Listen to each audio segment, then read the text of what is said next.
be difficult to find a more clear example of good versus evil. On one side, you've got a government agency which has actually delivered for ordinary Americans, returning $17 billion to consumers who've been screwed over and defrauded by banks and big business.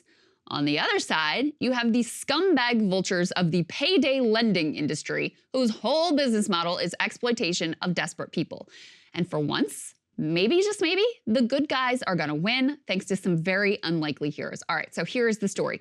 The Consumer Financial Protection Bureau, or CFPB, was established after the fallout of the Great Recession to provide consumers with some degree of protection and to punish financial predators who steal from their customers because they think they can just get away with it. And while, of course, there is always way more that can be done, the agency has actually broadly been a real success. They've taken the lead in cracking down on junk fees that banks charge for no real reason other than extraction.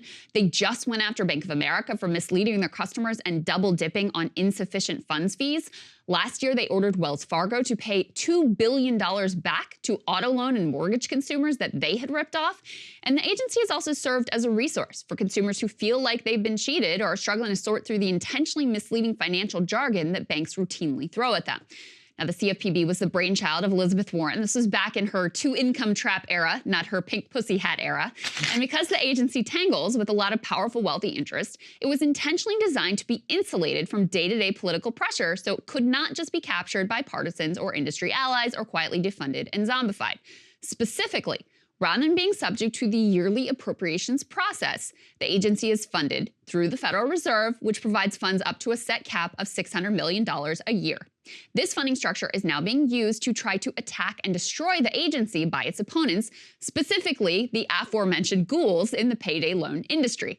Now, the real beef from this industry are new rules which seek to curb their most abusive practices.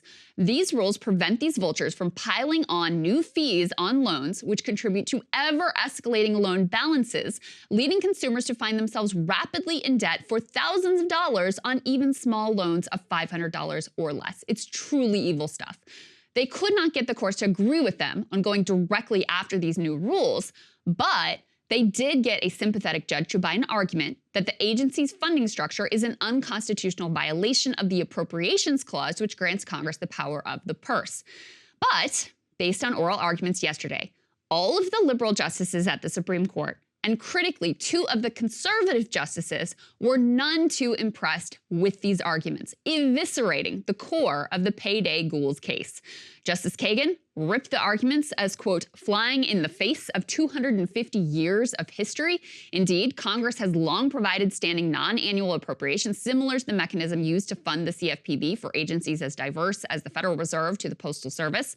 Justice Ketanji Brown Jackson took aim at the payday lenders' imagining of secret language in the Appropriations Clause, which would constrain the mechanisms Congress can use to fund agencies. She asked, quote, I had understood the point of the Appropriations Clause is to prevent the executive from taking money without consent of the legislature. Is there something about the Appropriations Clause that directs Congress to check the executive? Don't you have to have that? But it was actually the arguments of conservatives Amy Coney Barrett and Brett Kavanaugh that really cut the deepest. Barrett surprisingly backed up the line of questioning of Brown Jackson, pointedly declaring there is nothing in the Appropriations Clause that imposes the limits you are talking about. Brett Kavanaugh chimed in to put the payday lenders in a bit of a logic chokehold, pointing out the absurdity of their claim that CFPB funding was perpetual when, in fact, Congress can literally change the law anytime they choose to change or eliminate funding for this agency altogether. On the other side, Alito, Thomas, and Roberts seem, with their comments and questions, to be on the side of the payday lenders. Gorsuch played his cards close to the vest, gave no real indication which direction he was leaning in. But if ACB and Kavanaugh join the 3 liberals, the CFPB is going to live to fight another day. I will confess, when I saw this court was taking up a challenge to the Consumer Financial Protection Bureau, my heart sank. This is hardly a consumer-friendly court. Even the liberals cannot be counted to reliably take the side of ordinary Americans against Wall Street and big business. But there was one factor I did not consider. The funding question for this agency strikes at the heart of all agencies that have these type of standing appropriations, not just this one that does happen to help consumers. And quite a bit of the financial architecture that banks and home builders in particular rely on for market stability would be under threat with a finding in favor of these payday lenders.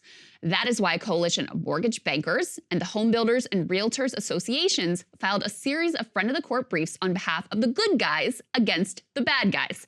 So perhaps the fact that in this instance, the needs of consumers happen to line up with the interests of some big Washington power brokers is actually going to end up saving the day. Trump justices and mortgage bankers teaming up with liberals to actually preserve something good. Did not see it coming, but I will absolutely take it all day long. And Saagar, I actually came to... Hey guys, if you want to see what I had to say to Krystal's monologue, not just this one, all of them, going back to the very beginning, become a premium subscriber today, breakingpoints.com.